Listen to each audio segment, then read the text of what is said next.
Assalamu alaikum anatomists and welcome to YMnotes. Today's topic is the shoulder girdle muscles. Don't forget the shoulder girdle refers to the clavicle and the scapula together.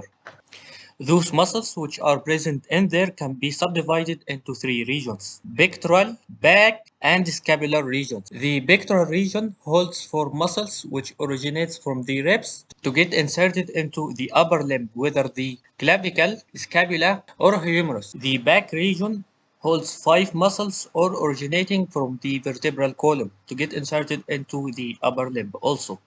And lastly, the scapular region, which holds six muscles running from the scapula to the humerus. I don't want to insist more, but before moving on from this point, you need to make sure you revise the information in these two pages of the upper limb bones. If not, then just watch the videos in the channel for the revision. Our first muscle here is the pectoralis major. Pectoralis because in the pectoral region, and major because it is large. Go to the back of this paper and write after me. If you want to print the notes, then you can find it in the description below. Make this muscle stable after me. In the first column here, we have the name, then the origin, then the insertion. We have just taken the pectoralis major and let us see the origin by ourselves. Here is the pectoralis major. It originates from the clavicle here and the sternum together with the cartilages nearby to get inserted into the intertubercular groove. That's the intertubercular groove. If you don't remember it, revise the humerus anatomy. So we can write now we have two origins, clavicle and sternocostal. Costal here refers to the ribs to get inserted into the intertubercular groove, or else called the bicipital groove. If we imagine the fibers being pulled towards the origin, we can in fact induce many movements. For example, flexion, adduction, and medial rotation. This time only I will show you the movements on the 3D skeleton, but afterwards you should be having good imagining memory. This is the shoulder flexion, and that's the adduction, and lastly we have the medial rotation. Next we have three muscles under the pectoralis major, the pectoralis minor, as you can see, originating from the third, fourth, and fifth ribs to get inserted into the coracoid process. So let us write this down. And by imagining the fibers from the coracoid process being pulled towards those ribs, we can in fact induce two movements. Downward movement, which is depression, and front movement, which is protraction. And if you noticed, the fibers of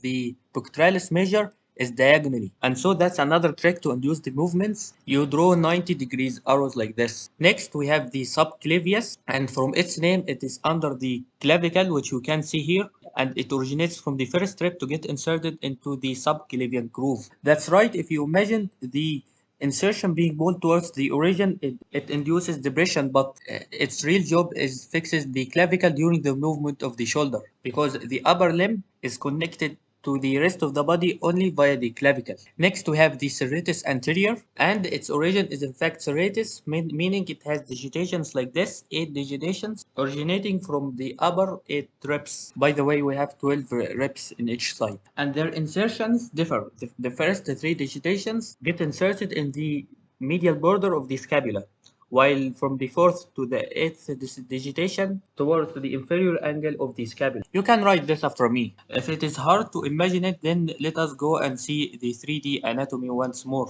As you can see, the 8 digitations get inserted in the scapula, and if you imagined the movement, they are protraction and elevation. How about a quick Arabic summary? عضلات منطقة الصدر 4. على السطح عضلة البكتوراليس ميجر كما ترون هنا. إن تخيلنا الألياف تنقبض باتجاه الأصل، فيمكن لهذه العضلة أن تثني الذراع أو تبعده أو تديره. عند إزالة البكتوراليس ميجر يمكننا إذن أن نرى البكتوراليس ماينر والسيريتوس أنتيريور والسبكليفيوس. أما البكتوراليس ماينر فيمكنها أن تدفع الكتف للأمام أو تسحبه للأسفل، والسبكليفيوس العضلة التي تحت عظمة الترقوة فقط تثبت الترقوة في مكانها عند الحركة. وأخيرا السيريتوس أنتيريور كما تروناه هنا عند محمد صلاح تنقبض عند دفع الكتف للأمام. بالتالي عضلات منطقة الصدر يمكن اختصارهم في BBSS: Pectoralis Major, Pectoralis Minor, Subclavius وسيريتوس Anterior.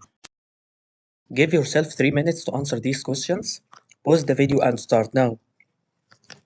Label the following muscle. With this muscle, which extends from the third, fourth, and fifth ribs to get inserted in the coracoid process is in fact called the pectoralis minor. Next, the actions of pectoralis major includes all the following except, well, it does medial rotate the humerus. Remember, it extends from the clavicle and the scapula to get inserted in the bicipital groove, so it abducts and flexes the humerus also. But it doesn't elevate the shoulder. And we don't know about this accessory muscle for separation. So the correct answer is elevating the shoulder. Next, concerning pectoralis minor, all are true except we don't know about this or this, but it doesn't retract the scapula. It protracts it.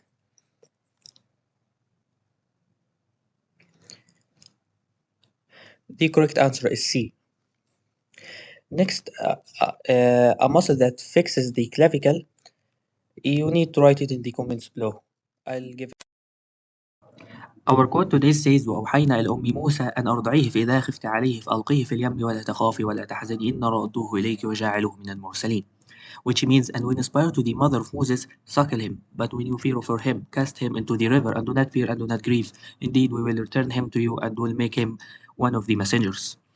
I just wanted to tell you that the breasts, anatomically speaking, of course, is something different from the pectoral muscles we have just taken today, so don't confuse them.